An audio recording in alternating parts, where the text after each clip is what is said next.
She showed up at my beach house with a fake lawyer and pre-filled ownership papers. I'm Rachel. I'm a lawyer, and I didn't raise my voice once. Ever had someone try to steal what's rightfully yours with a smile on their face? Tell me in the comments, what would you have done? They say you can't inherit peace, but when Aunt May left me her beach cottage, I thought, maybe this time I could. The letter arrived on a Monday, just after lunch. I remember because I was heating leftover butternut squash soup in the office kitchenette, watching steam curl into the window like a ghost that refused to leave. It had my name typed cleanly across the top and a gold notary seal at the bottom. Official, final. The house was mine. Aunt May's little cottage in Wilmington, with a wraparound porch and creaky floorboards. She had left it entirely to me. I sat with it in my lap for a long time. My coworkers buzzed behind the glass doors, phones ringing, printers groaning, but I felt far from all of it, like I'd just been handed a key to a memory. Matt was supportive when I told him. "That's amazing," he said, smiling gently. "It's perfect for you." He meant it kindly, but there was something else behind his voice, something distracted, as if he'd expected the news but didn't quite know what to do with it. I didn't blame him. We were both busy, he in tech, me juggling family law cases, but the idea of a place that didn't move, that didn't demand, was starting to feel more than comforting. It felt necessary. Aunt May had been more than just a relative. She was the quiet rhythm in a loud family, the one who saw you when others only spoke at you. When I was little, she'd let me stay with her during summers. We'd cook pancakes from scratch, sit on the porch with chipped mugs of tea, talk about what birds we could hear and what storms might roll in. She never pushed, just sat. That was her magic. When I drove to the beach cottage the following weekend, the air smelled the same, briny and open.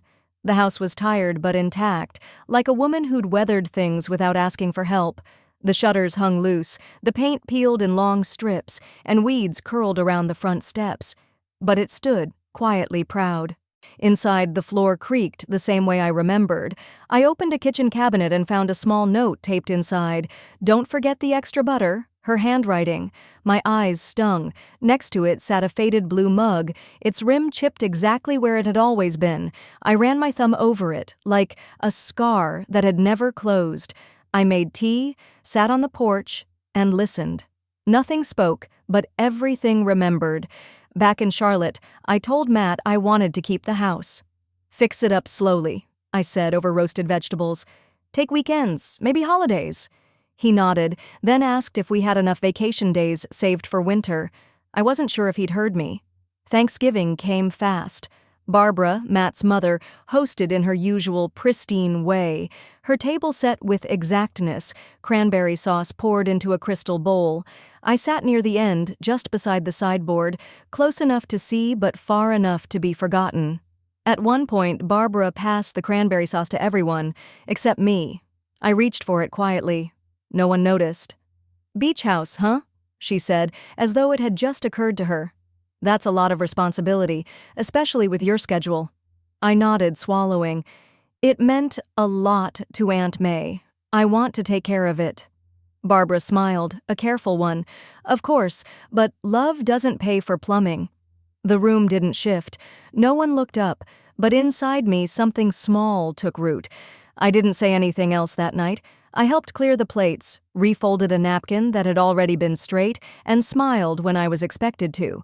Later, on the drive home, Matt drifted to sleep beside me. The highway stretched long and dark ahead. I gripped the wheel, my knuckles pale in the glow of the dashboard. She didn't forget the cranberry sauce. She skipped me on purpose. And somehow I knew. That wasn't the last time she'd try to remind me where I stood. It started with questions that sounded innocent, until they weren't. "Are you sure you know how to care for a house like that?" Matt had asked me that in passing, the way someone asks if you've brought an umbrella when they've just seen the sky start to turn. I don't think he meant anything by it, not then, but something about the way he lingered on the word "you" caught in the soft part of my chest. I let it slide. That's what I did back then. After Thanksgiving, I began spending more weekends at the cottage. The law office slowed down just enough to let me escape Fridays at 4 p.m., a thermos of soup and a flashlight tossed into the back seat. Driving the 2.5 hours alone became something like meditation. The farther I got from Charlotte, the lighter I felt. It was like I shed layers with every mile. The performance, the quiet corrections, the way I smiled with only half my mouth at family dinners. The house was waiting, always, with its tilted porch and crooked personality. I started small, sanding a windowsill, oiling the hinges. I hired a local handyman named Dennis to check the roof. He was quiet and dependable, wore the same brown cap every day, and told me exactly what was wrong without exaggeration. "Not urgent," he said one morning, tapping the gutter with a screwdriver, "but don't let it wait till spring." One evening, after Dennis had left and I'd cleaned up, I noticed something strange. The cabinet under the sink, where I kept the spare scrub brushes, was half open. I was sure I had closed it. The overhead light in the bathroom flickered, even though I'd replaced the bulb the weekend before. The back door creaked, although no one had touched it in hours. I chalked it up to old wood and ocean air. The next morning, I caught sight of the woman next door. She was watering potted plants, a cardigan wrapped around her shoulders despite the mild weather. Our eyes met for a brief second. She smiled. I waved. She didn't speak. Later that day, I stopped by the local hardware store to pick up some sealant. While waiting in line, my phone buzzed. "Barbara." I let it ring out. Then it buzzed again. This time, a text. "Just checking in.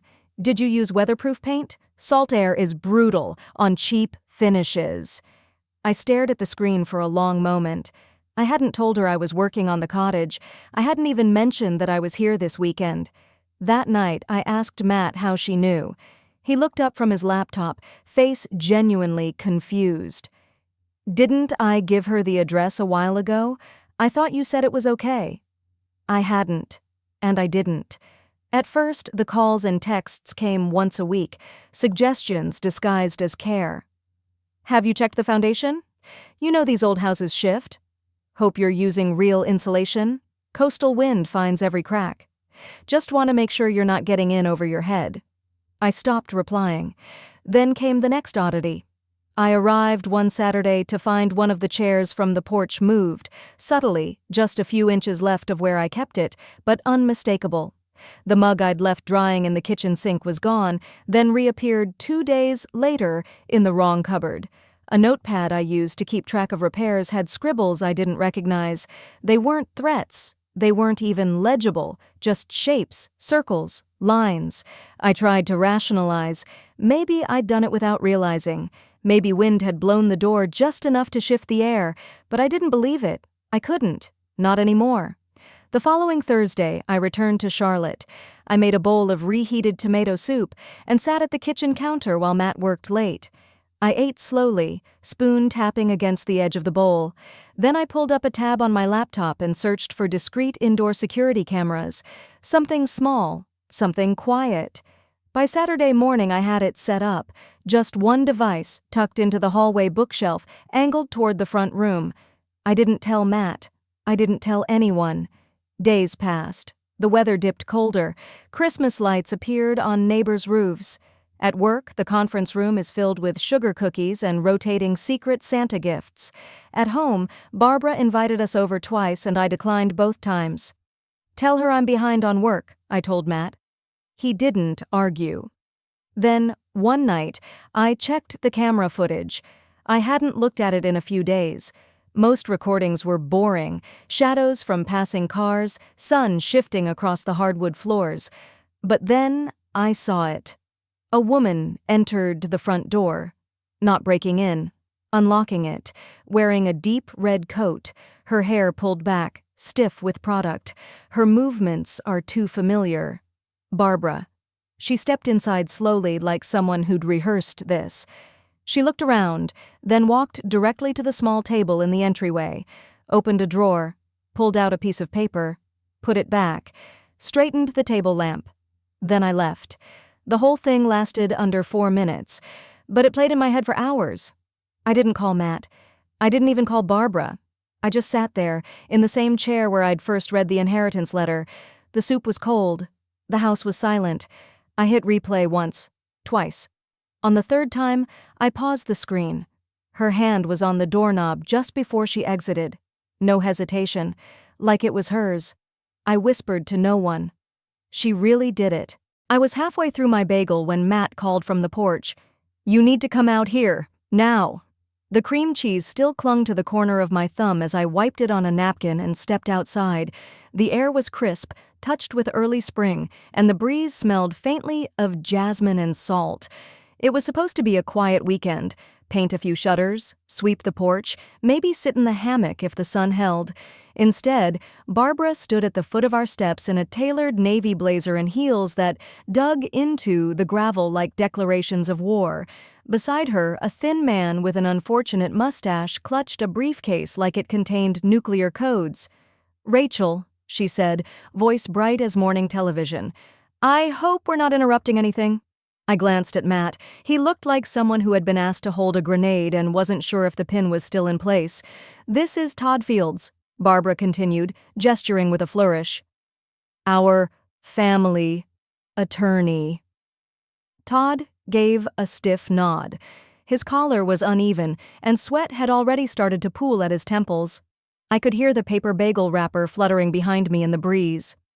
"I thought we'd have a quick conversation," she went on, already walking up the porch steps without waiting for permission. "About the house." I said nothing. Matt held the screen door open for them, and I followed, slowly, deliberately. Inside, the morning sunlight streamed across the hardwood floors. The air still smelled faintly of paint and toast. Barbara headed straight to the kitchen table and opened her manila folder like she was dealing cards. "We've taken the liberty of preparing a few simple transfer documents," she said, sliding them toward me. "It's a quitclaim deed. Very straightforward, just a formality, really." "A formality," I repeated, my voice low. "Yes," Todd piped up. "We're just, ensuring that property remains in trusted hands." I sat, slowly, deliberately. "And by trusted hands," I asked, "you mean yours?" Barbara smiled tightly. "It's not personal, dear. It's about legacy, stability. You're busy, Rachel. You work all the time. This house, it's a lot. Wouldn't it be better to have someone who knows the family's needs watching over it?" I picked up the top document. The formatting was sloppy, the margins uneven. Some sections weren't even filled out. There were typos, resistant instead of resident, a legal clause that ended mid-sentence. Todd shifted in his seat. "Did you draft this, Todd?" I asked, placing the paper down. He cleared his throat. Yes? I've handled a number of similar cases." I smiled. "Interesting. What's your bar number?" His eyes darted to Barbara. "Well, I'm in the process of reinstating my license. Technicalities." I tilted my head. "So, you're not currently a licensed attorney?" Todd looked like he wanted the floor to open beneath him. I have experience." Matt rubbed his temple. "Mom, what is this?" Barbara bristled. "I'm just trying to protect our interests. This isn't a hostile act." I stood up, calm, steady. "I'm a licensed attorney," I said, voice even. "North Carolina Bar, active member for over 10 years. And these documents," I tapped the paper with a single finger, "are not only invalid, they border on fraudulent." Todd froze. Barbara's face flushed. "You're being dramatic." I walked to the side cabinet and pulled out my own folder, carefully prepared, neatly labeled, complete with property title history, a certified copy of Aunt May's will, and a legal analysis I'd written late one night after Barbara's third unsolicited text about property tax deadlines. I laid it on the table, slowly, letting the quiet crinkle of paper speak louder than my voice. Todd looked at it the way a kid might look at a science test in a foreign language. "Here," I said, flipping to the summary page. "This house was left to me outright. Sole ownership, no encumbrances, and any attempt to transfer ownership through coercion or fraud, well, let's just say that wouldn't end well in court." Barbara stood, her hands clenched around the back of her chair. "I'm just trying to keep this family together." "No," I said, still soft. "You're trying to keep control." Todd cleared his throat again. I should probably go." "Excellent idea," I replied without looking at him. He scurried toward the door. Barbara lingered, glaring, as though I'd personally insulted her character instead of just her scheme. At the threshold, she turned. Her voice was a hiss. "You'll regret this." I met her eyes without blinking. "I think you already do." She left, heels clicking down the porch like punctuation marks. Matt sat heavily on a chair, still stunned. I turned toward the sink, poured myself a fresh glass of water, and took a long sip. The morning sun had shifted. It no longer felt warm. The envelope looked harmless, cream-colored, no return address, but the moment I held it in my hands, I felt something cold slip beneath my skin. It was too formal, too deliberate. I sat at the kitchen table, coffee going cold beside me, and slid my finger under the flap. When I unfolded the thick paper, it took only a second to confirm what I already knew. Barbara had gone too far. She was suing me. The letter was written in legalese, all the trappings of formality and structure, but the meaning was clear. Barbara claimed that she had contributed financially to the upkeep of the beach house, enough to establish partial ownership. Ongoing support of structural repair and maintenance, it read, demonstrates a reasonable claim to equity. It was absurd. She hadn't paid for a single thing. No roof repairs, no plumbing, not even a new doormat. All she'd contributed were unwelcome visits, backhanded remarks, and a fake lawyer in a wrinkled suit. I reread the claim a second time, not because I didn't understand it, but because I couldn't believe how far she'd gone. I felt a strange stillness in my chest, less like shock, more like resolve. I stood up, walked into my office, and started printing. I had every receipt from the last 6 months. The hardware store, the handyman, the inspection report. I pulled contractor emails, dated invoices, bank transfers from our joint account. If she wanted to drag this into court, I would come prepared, with facts, not drama. Matt came home while I was sorting papers. He looked tired, holding 2 bags of groceries and a phone still buzzing in his pocket. "Hey," he said, walking into the kitchen. "Everything okay?" I handed him the envelope. He read it slowly, his brow furrowing. "Is this serious?" "She filed it," I said flatly. "It's serious enough." He leaned against the counter, rubbing the bridge of his nose. "Maybe we should talk to her. Maybe she just wants to be included." I stared at him. "This isn't about inclusion. It's about control." Matt shifted uncomfortably. "She's my mom." "And I'm your wife," I snapped before I could stop myself. "And she's taking legal action against me." He opened his mouth, closed it again. "I just don't want to make things worse."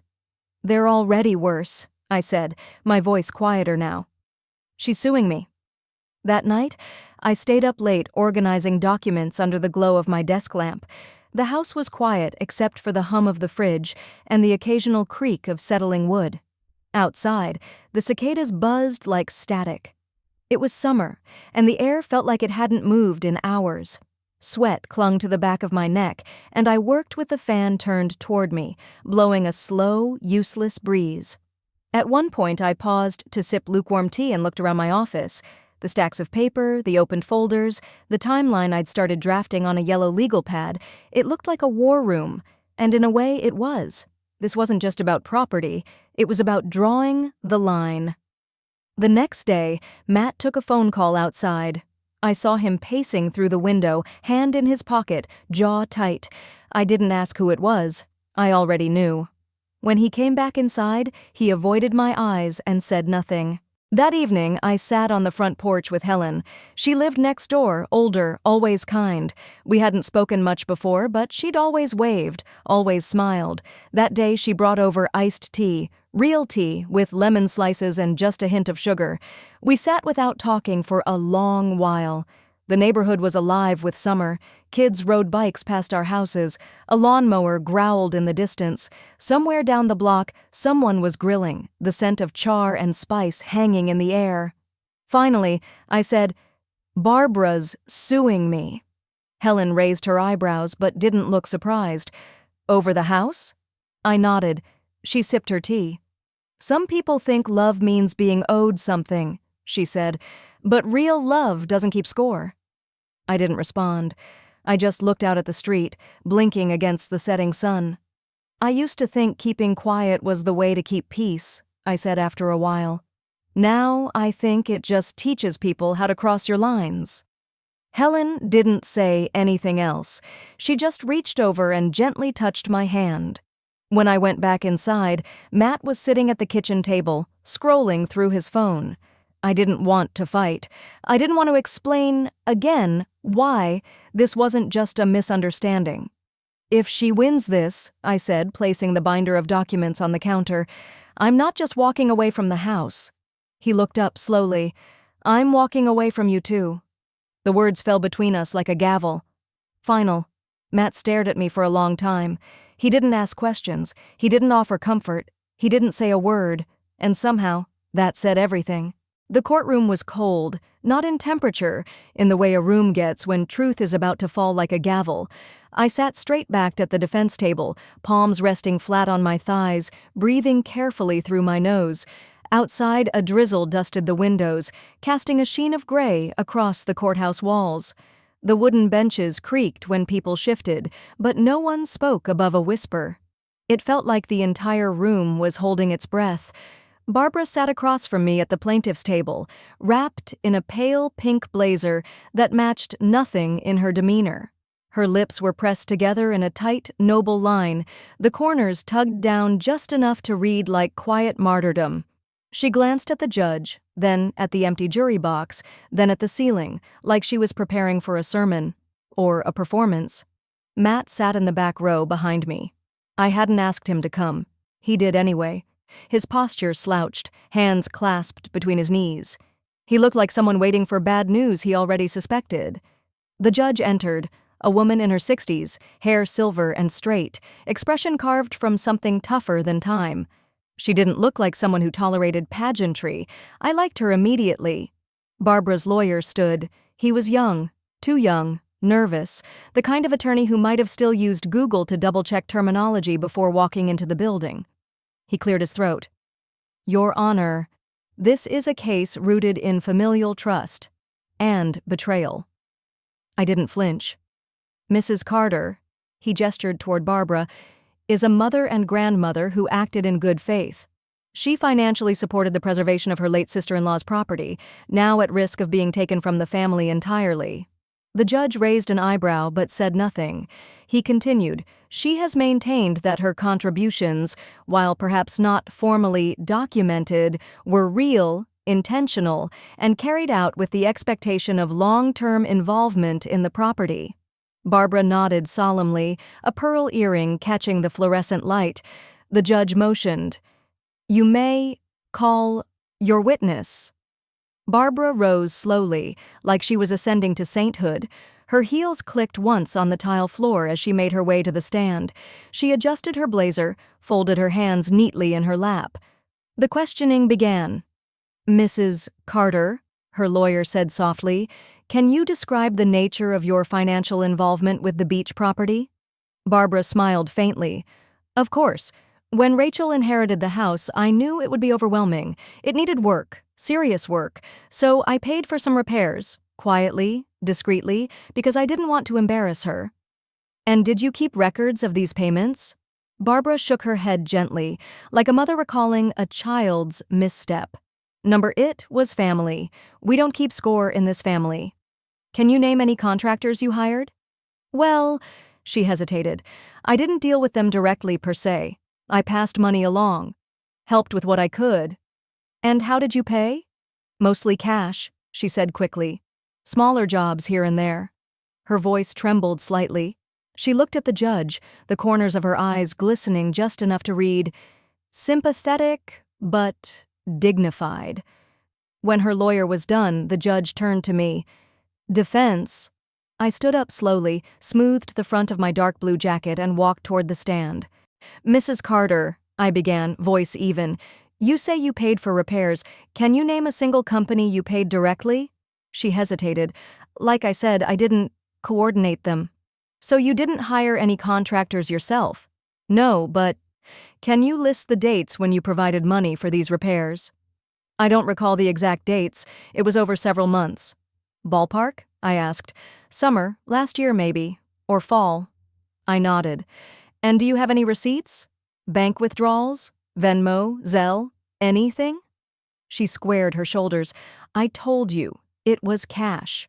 So, I said, pausing, you're asking the court to believe that you contributed thousands of dollars in cash with no witnesses, no records, and no direct involvement with any service providers?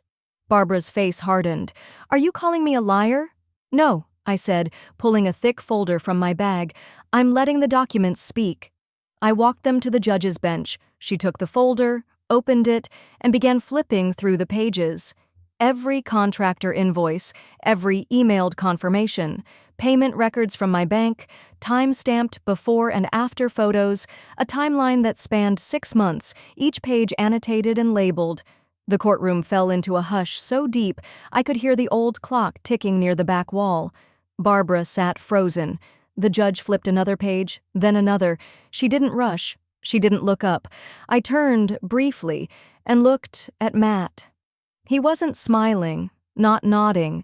He looked tired, like a man who knew his silence had cost him more than words ever could. After a long pause, the judge set the folder down and folded her hands. There is no legal basis for this claim, she said flatly. All evidence supports the defendant. Case dismissed. Barbara opened her mouth. The judge didn't even look at her. And I suggest you think twice before wasting the court's time again. Her gavel cracked once, sharp and echoing through the room. It was done. There were no cheers, no dramatic exhale. I gathered my bag, nodded at the bailiff, and walked toward the doors. As I reached the hallway, Barbara brushed past me. Her voice was low, but sharp enough to cut glass. You've ruined this family. Matt didn't stop her, and I didn't stop walking. No, I said over my shoulder. You just don't get to define it anymore. You can silence a phone, block an email, avoid a street, but true peace? That comes when you no longer feel the need to react. Spring crept in gently along the coast, like it was asking for permission. It touched the air with a light breeze, warmed the porch railings just enough to leave them dry by mid-morning, and coaxed flowers into bloom in the neighbors' yards. I lived at the beach house part-time now. Some weeks more, some weeks less, but it no longer felt like I was visiting something I didn't fully own. It was mine. And more than that, it felt like mine. The roof no longer leaked. The walls wore fresh paint in soft, neutral tones Aunt May would have loved. The floors creaked less. The porch steps were sturdier. The wraparound railing, once loose and splintering, had been sanded down smooth. I even installed a new porch light, the kind that didn't buzz when it flicked on. I worked remotely from the back sunroom on weekdays. Most mornings started with coffee and emails. By noon, I'd take a break to sweep the porch or tend to the tiny herb garden growing along the back fence. I still kept receipts in a folder. Old habits die hard, but there was no legal threat now, only sunlight and time. Then, one afternoon, it arrived. A message. From Barbara. Not a letter, not a phone call, an email. The subject line read, "About what happened." No greeting, just her usual plunge into the center of things. I stared at the screen for a long time, watching the blinking cursor beside her name. Then, curiosity pulled me in. I opened it. It was long, paragraph after paragraph of rationalizing, reframing, sidestepping. I never meant for things to get so bad. I just wanted to keep the family together. Your aunt would have understood my intentions. It was Barbara's voice in full script, elegant, measured, and utterly void of accountability. I didn't finish reading it. I didn't need to. By the second paragraph, I hovered my mouse over the trash icon and with one smooth click sent her carefully constructed essay into digital oblivion. Delete. No part of me wondered if I'd regret it. No part of me lingered in what-ifs. It wasn't a moment of anger. It was one of peace. Later that evening, Helen stopped by. She wore one of her wide-brimmed hats and carried a brown paper bag with oranges and fresh mint. "The market in town was beautiful today," she said, handing me the bag. They had hand-poured candles that smelled like sea salt and lemon balm. I thought of you. We sat on the porch, the late sunlight pooling around our feet. Helen leaned back in the chair, one hand resting on her glass of iced tea. "The house feels different now," she said, "like it finally belongs to someone who listens to it." I didn't know what to say, but the warmth in my chest answered for me. A few days later, Emma came by. She was 7 now, all knees and questions, always clutching a sketchbook and a melted crayon. She sat cross-legged on the floor, drawing a lighthouse with a big purple roof.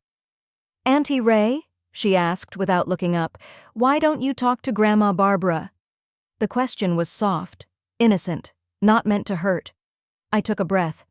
"Well," I said, "sometimes people we love don't know how to love us back in a way that feels safe. And love, real love, should feel safe." She nodded slowly, then switched to drawing waves. We made lemonade later and added too much sugar. She spilled some on the floor and giggled while helping clean it up with a dish towel twice her size. When she left, the house felt fuller. That evening, I finished painting the last corner of the porch trim. It was a pale, calming blue, the exact shade May had once described as sky before a storm. I stepped back and looked at it, arms crossed, a small streak of paint on my cheek. The sun was slipping behind the trees, casting long shadows. I turned to the porch light, the final touch of this long reclamation, and flicked the switch. It came on with a soft hum, a quiet glow. Not for Aunt May, not for Barbara, not for anyone else. Just for me. Later, while sorting a drawer in the hallway cabinet, a drawer I hadn't opened in months, I found something thin and yellowed at the back. An envelope. My name on it. Rachel. Inside was a handwritten note, folded in thirds.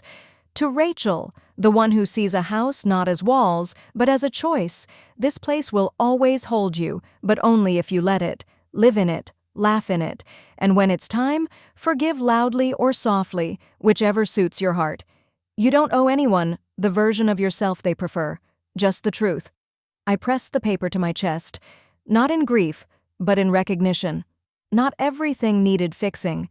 Not every past needed unpacking. Sometimes closure comes not in noise, but in stillness, in a soft light flicked on at dusk, in a house that no longer echoes back someone else's expectations. I used to think healing came with sound, confrontation, confessions, hard words. Turns out it comes when you no longer need any of that, just a porch light and your own name on the deed. Sometimes the quietest moments leave the deepest mark. That evening, standing alone on the porch with the light glowing behind me, I felt something I hadn't in years. Peace that didn't come with conditions. Family isn't about control or obligation. It's about creating a space where love doesn't need to prove itself. And healing, I've learned, often arrives without applause. Just a steady heart and a door you no longer need to lock from the inside. If this story touched something in you, I'd be honored to hear what you took from it. Feel free to share your thoughts, or